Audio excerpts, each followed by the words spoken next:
Hello viewers, সবাইকে স্বাগতম English স্কুলের পক্ষ থেকে। আমি নির্মল চন্দ্র সূত্রধর। আজকে আমি আলোচনা করব রিপোর্টের স্পিচটি ইম্পারেটিভ সেন্টেন্স হলে কিভাবে ডিরেক্ট নেশনকে ইনডাইরেক্ট করতে হয়। তা আমরা সবাই জানি ইম্পারেটিভ সেন্টেন্স দুইভাবে শুরু হতে পারে, একটি হচ্ছে মেন ভার্ব দ্বারা, অপরটি হচ্ছে লেট দ্বারা। শুরুতে আমি আলোচনা করব রিপোর্টের স্পিচটি ইম্পারেটিভ সেন্টেন্স হলে এবং মেন ভার্ব দ্বারা শুরু হলে আমরা ডিরেক্ট থেকে কিভাবে ইনডাইরেক্ট করব। আমরা দেখতে পাচ্ছি রিপোর্টের স্পিচটি মেইন ভার্ব অথবা মেইন ভার্বের আগে do not, never, please, kindly. অর্থাৎ যদি রিপোর্টের স্পিচটি মেইন ভার্বে শুরু হয় এবং মেইন ভার্বের আগে do not, never, please, kindly থাকে, তাহলে আমরা রিপোর্টিং ভার্বটি কি পরিবর্তন করব। যদি রিপোর্টিং ভার্ব হিসেবে পাস্ট টেন্স সেড অথবা সেডের পরে টু প্লাস অবজেক্ট থাকে, তাহলে আমরা রিপোর্টেড স্পিচটি অনুসারে রিপোর্টিং ভার্বে পরিবর্তন করব। আমরা দেখতে পাচ্ছি এখানে যদি রিপোর্ট স্পিচে প্লিজ, কাইন্ডলি থাকে বা রিপোর্ট স্পিচ দ্বারা অনুরোধ বোঝায়, তাহলে রিপোর্টিং ভার্বটি হয়ে যাবে রিকোয়েস্টেড। যদি রিপোর্ট স্পিচে ডু নট থাকে অথবা নেভার থাকে, তাহলে রিপোর্টিং ভার্বটি হয়ে যাবে অ্যাডভাইসড অথবা ফরবাইডেড। যদি রিপোর্টের স্পিচ দ্বারা আদেশ বোঝায়, তাহলে রিপোর্টিং ভার্বটি হয়ে যাবে অর্ডার্ড। যদি রিপোর্টের স্পিচ দ্বারা উপদেশ বোঝায়, তাহলে রিপোর্টিং ভার্বটি হয়ে যাবে অ্যাডভাইসড। যদি রিপোর্টের স্পিচটি দ্বারা নির্দেশ বোঝায়, তাহলে রিপোর্টিং ভার্বটি হয়ে যাবে কমান্ডেড। সবকিছুর ক্ষেত্রে আমরা টোল ব্যবহার করতে পারবো। আমি আবারও বলছি, যদি রিপোর্টিং ভার্ব হিসেবে সেড অথবা সেড টু প্লাস অবজেক্ট থাকে, তাহলে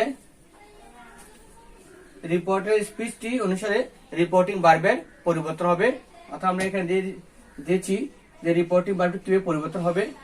এখন আমরা দেখব রিপোর্টের স্পিচটি মেইন ভার্ব শুরু হওয়ার পরে যদি অ্যাফার্মেটিভ থাকে তাহলে কি দ্বারা যুক্ত হবে, আর যদি নেগেটিভ থাকে তাহলে কি দ্বারা যুক্ত হবে।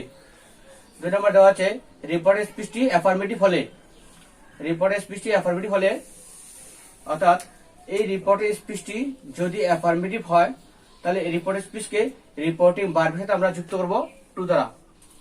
আমি আবারও বলছি, রিপোর্টের স্পিচটি অ্যাফার্মেটিভ হলে অর্থাৎ এই রিপোর্টের স্পিচটি যদি মেইন ভার্ব দ্বারা শুরু হয় এবং অ্যাফার্মেটিভ অর্থ প্রকাশ করে, তাহলে রিপোর্টের স্পিচকে রিপোর্টিং ভার্বের সাথে আমরা টু দ্বারা যুক্ত করব। যদি রিপোর্টের স্পিচটি নেগেটিভ হয় তাহলে অর্থাৎ এই রিপোর্টের স্পিচটি যদি নেগেটিভ হয়, তাহলে রিপোর্টের স্পিচের সাথে রিপোর্টিং ভার্বকে আমরা নট টু দ্বারা যুক্ত করব। আমি আবারও বলছি, রিপোর্টের স্পিচটি অ্যাফার্মেটিভ অর্থ প্রকাশ করে আমরা রিপোর্টিং ভার্বের সাথে রিপোর্টের স্পিচকে যুক্ত করব টু দ্বারা। যদি রিপোর্টের স্পিচটি দ্বারা নেগেটিভ অর্থ প্রকাশ করে, রিপোর্টের স্পিচকে রিপোর্টিং ভার্বের সাথে আমরা যুক্ত করব নট টু দ্বারা। এখানে আমরা দুটি एग्जांपल দেখতে পাচ্ছি। প্রথম एग्जांपल আছে সোয়া said to me, please give me a glass of water. শুরুতে রিপোর্টের স্পিচ কি আছে, প্লিজ, এবং আমরা দেখতে পাচ্ছি রিপোর্টের স্পিচটি প্লিজ দ্বারা শুরু হয়েছে, অর্থাৎ এটি ইম্পারেটিভ সেন্টেন্স। এখন রিপোর্টের স্পিচটিতে কি অর্থ প্রকাশ পেয়েছে, অর্থাৎ please give me a glass of water, দয়া করে আমাকে এক গ্লাস পানি দাও। অর্থাৎ সোয়া সেড টু মি, সোয়া আমাকে বলল please give me a glass of water, অর্থাৎ আমাকে এক গ্লাস পানি দাও, দয়া করে আমাকে এক গ্লাস পানি দাও। অর্থাৎ রিপোর্টের স্পিচটি শুরু হয়েছে প্লিজ দ্বারা, আবার অর্থ প্রকাশ পেয়েছে অনুরোধ। তাহলে আমরা দেখতে পাচ্ছি রিপোর্টের স্পিচে প্লিজ থাকলে অথবা অনুরোধ বোঝালে রিপোর্টিং ভার্বটি কি হয়ে যায়, রিকোয়েস্টেড। তাহলে যেহেতু রিপোর্টের স্পিচ শুরুতে প্লিজ আছে এবং অনুরোধ বোঝাচ্ছে, তাহলে রিপোর্টিং ভার্বটি সেড আছে, এখানে সেডের পরে টু প্লাস অবজেক্ট আছে। যদি টু প্লাস অবজেক্ট না থাকতো, যেহেতু প্লিজ আছে এবং অনুরোধ বোঝাচ্ছে, রিপোর্টিং ভার্বটি কি হয়ে যাবে, রিকোয়েস্টেড। রিপোর্টিং ভার্বটি হয়ে যাবে রিকোয়েস্টেড। এখন যেহেতু ইম্পারেটিভ সেন্টেন্স এবং অ্যাফার্মেটিভ অর্থ প্রকাশ করছে, তাহলে এই রিপোর্টের স্পিচকে রিপোর্টিং ভার্বের আমরা যুক্ত করব কি দ্বারা, টু দ্বারা। আমি একটু আগে বলেছি রিপোর্টের স্পিচটি অ্যাফার্মেটিভ হলে যুক্ত করব আমরা রিপোর্টিং ভার্বের টু দ্বারা। যেহেতু অ্যাফার্মেটিভ সেন্টেন্স অ্যাফার্মেটিভ অর্থ প্রকাশ পেয়েছে ইম্পারেটিভ সেন্টেন্সটি, তার জন্য আমরা যুক্ত করব কি দ্বারা, টু দ্বারা। এখন বাকি সব ঠিক থাকবে, শুধুমাত্র আমরা জানি যে মেইন ভার্ব দ্বারা যদি ইম্পারেটিভ সেন্টেন্স শুরু হয়, তাহলে সাবজেক্ট প্লাস অক্সিলারি ভার্ব থাকে না। যেখানে সাবজেক্ট প্লাস অক্সিলারি থাকে না, সেখানে টেন্সের কোনো কাজ থাকে না, শুধুমাত্র পার্সনের পরিবর্তন হবে যদি পার্সন থাকে।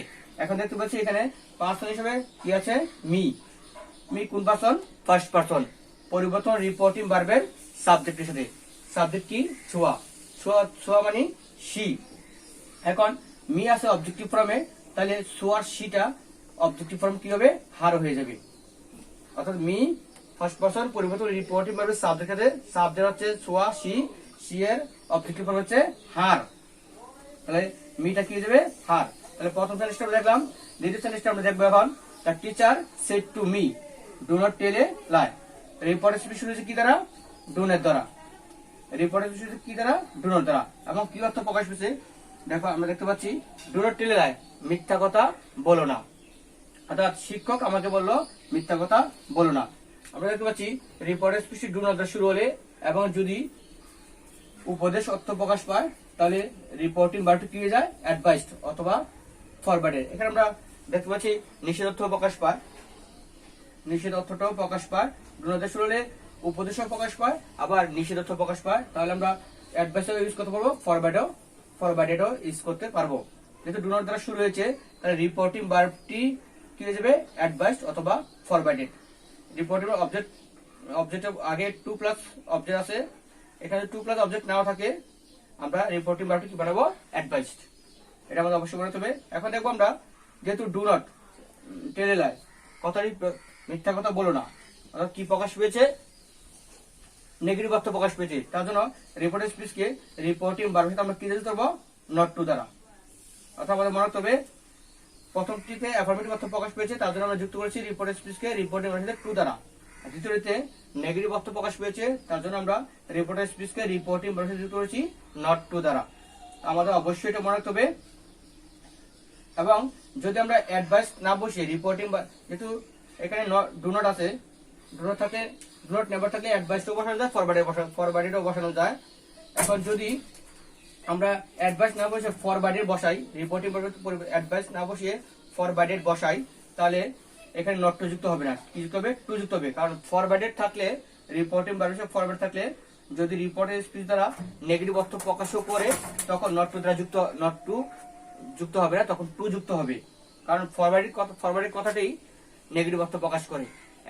এখন আমরা দেখবো রিপোর্টের স্পিচটি লেট দ্বারা শুরু হলে, অর্থাৎ রিপোর্টের স্পিচটি লেট দ্বারা শুরু হলে কিভাবে ইম্পারেটিভ সেন্টেন্সকে আমরা ডিরেক্ট থেকে ইনডাইরেক্ট করবো সেটা এখন আমরা দেখবো।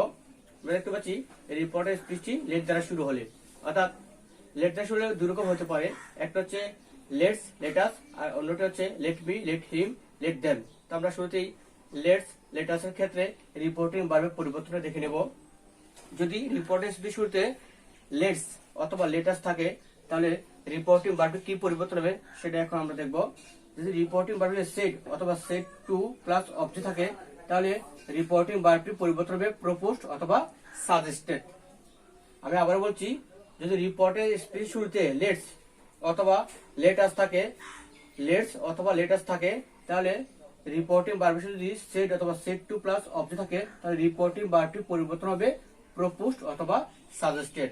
এবং যে লেটটি রিপোর্টের শুরুতে বসবে সেই লেটটির পরিবর্তন হবে দ্যাট, এবং তারপরে সাবজেক্ট বসবে, তারপরে বসবে শুড, এবং বাকি সবকিছু ঠিক থাকবে। যদি পার্সন থাকে পার্সনের পরিবর্তন হবে।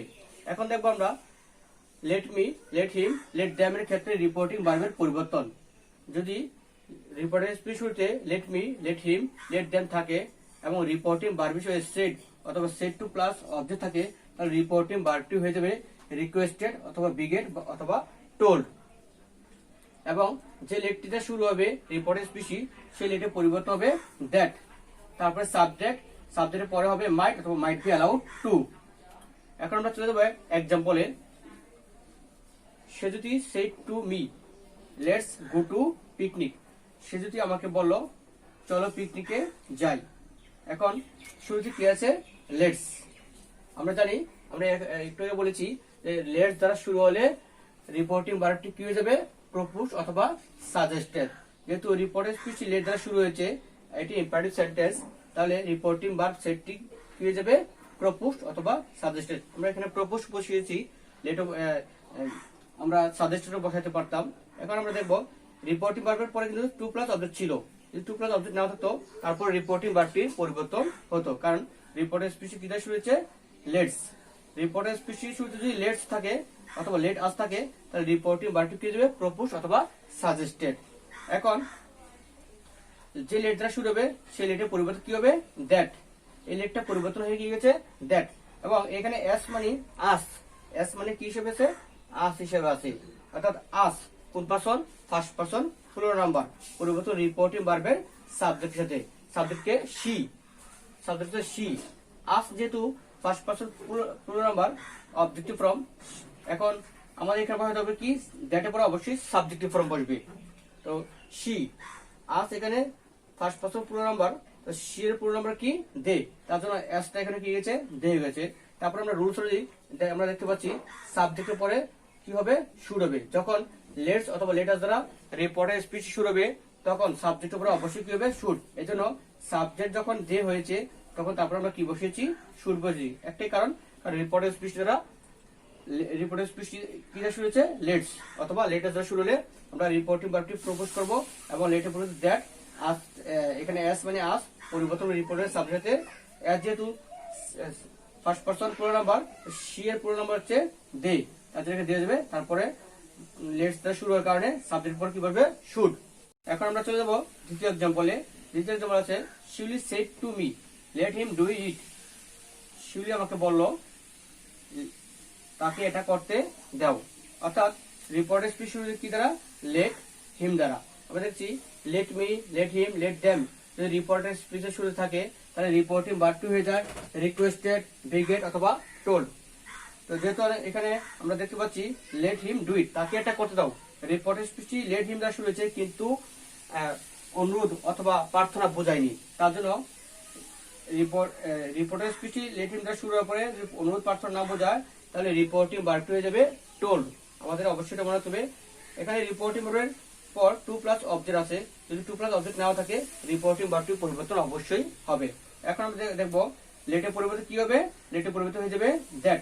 এই যেখানে আমরা লিখেছি যদি লেট, লেট থাকে লেটার শুরু হয়, লেটের পরিবর্তন কি হবে দ্যাট, তারপরে কি হবে সাবজেক্ট। এখন হিম, হিম কোন person third person singular number, যেহেতু থার্ড পারসন সাবজেক্টের সাথেও না অবজেক্টের সাথেও না কোনো পরিবর্তন হয় না, সেহেতু আমাদের অবশ্যই যেহেতু যেটা পরে সাবজেক্টিভ ফর্ম বসাতে হবে তাহলে হিম এর সাবজেক্টিভ ফর্ম কি হি, তখন হিমটাকে আমরা কি বানিয়ে দেবো হি, কারণ হিম হচ্ছে থার্ড পারসন, থার্ড পারসন সাবজেক্টের সাথেও না অবজেক্টের সাথেও না কোনো পরিবর্তন হয় না। এখন দ্যাটের পরে যেহেতু আমাদের সাবজেক্ট বানাতে হবে, এখানে আমরা লিখেছি দ্যাটের পরে কি হবে লেটের পরিবর্তে দ্যাট হবে এবং তারপরে কি হবে একটা সাবজেক্ট হবে, সাবজেক্টের পরে কি হবে মাইট হবে অথবা মাইট বি অ্যালাউড টু হবে। তার জন্য আমাদের অবশ্যই এই হিমটাকে কি বানাতে হবে সাবজেক্টিভ ফর্ম বানাতে হবে, তাই হিমের সাবজেক্ট ফর্ম কি হি। তারপরে যেহেতু লেট হিম দ্বারা শুরু হয়েছে তার জন্য সাবজেক্টের পর আমরা কি বসিয়ে দিব মাইট বসিয়ে দিব। যদি কোন পার্সন থাকে তাহলে সেই পার্সনের পরিবর্তন হবে, এখানে ইট পার্সন আছে কিন্তু ইট থার্ড পার্সন হওয়ার কারণে ইটের কোনো পরিবর্তন হবে না, এটা আমরা দেখলাম। তো সবাইকে অনেক ধন্যবাদ জানাচ্ছি। তো আজকের মধ্যে এখানে শেষ করছি। যদি সবাই আমার ভিডিওগুলো ভালো লেগে থাকে অবশ্যই আমার চ্যানেলটি সাবস্ক্রাইব করবেন এবং পরবর্তী ভিডিও দেখার আমন্ত্রণ জানিয়ে আমি এখানে শেষ করছি। সবাই ভালো থাকবেন, সুস্থ থাকবেন।